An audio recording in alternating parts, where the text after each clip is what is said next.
Hi everyone, my name is Salem, and for this week's discussion, I'll be reflecting on chapter 28.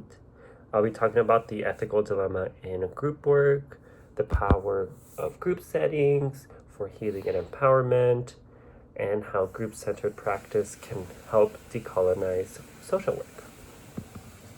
An ethical dilemma that really stood out to me from chapter 28 was dual relationships in group work.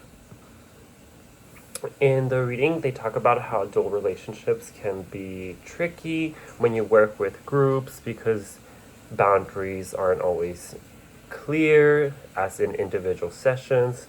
For example, a group member might also be part of the community, workplace, or even a staff member, and it can make it hard to maintain like a professional boundary while still being able to give that service.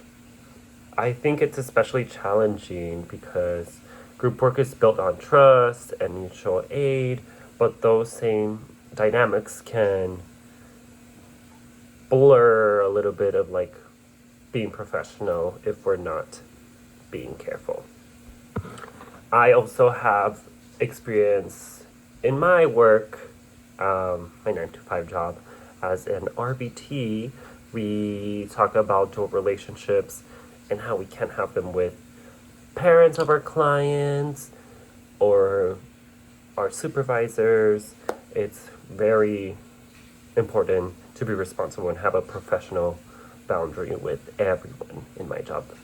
And especially in social work, I really think it's important.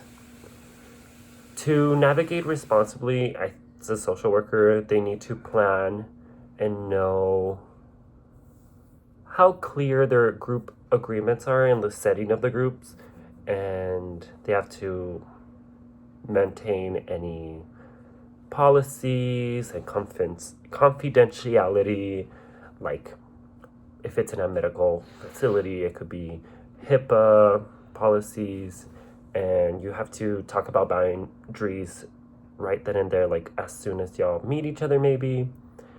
You could also make sure you know who you're talking to beforehand before you meet someone so you can prevent any conflicts.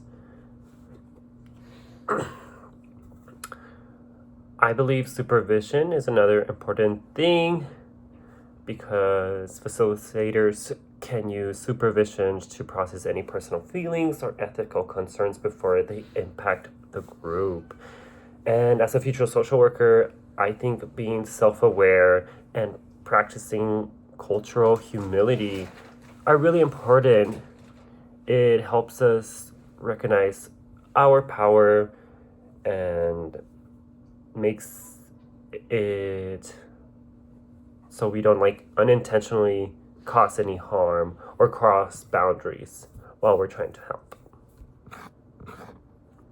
And then for question 2, I talked about the highlights of the power of mutual aid and relationships in group work. And what stood out to me was how group settings give people the chance to heal through shared experiences, unlike one-on-one therapy, where the focus is just on one person, obviously. Group work can create a space for members to give and receive feedback and support. And that shared process can be really helpful in a group setting because it'll show people how they're not alone and how much their voice may matter. And they'll grow relationships through shared struggles, and that can transform them even better or more than one-on-one services. But if someone prefers one-on-one services, I think it's kind of like what you prefer, if you like to be in a group setting or not. And for question number 3, Joan Selman describes group-centered practice as a grounded mutual aid that's very democratic and it has strength-based approaches. She also connects that to the decolonization of social work, which I think was very, very interesting. I believe that traditional models of social work can sometimes be very like clinical and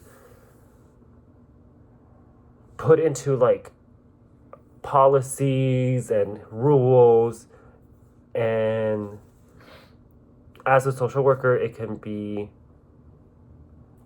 seen to the client as the social worker is the expert who's here to like fix and help. But when you do group centered practice, it really challenges it because it's about building community, promoting like multiple people, and recognizing that healing happens in relationships with multiple people, not just through like one person that is a professional expert. And I believe that if you focus on group strengths and encourage members to support one another, social workers can definitely shift away from individualized and the colonized approaches that center around like a head authority or like supervision and like control. And we can create spaces where everyone's experiences are valued equally at the same time. And of course, this aligns with social work practice and its roots of social justice. And as a future social worker, I believe I have a responsibility to resist any like systemic problems that can come from social injustices that me as a social worker might not be aware as.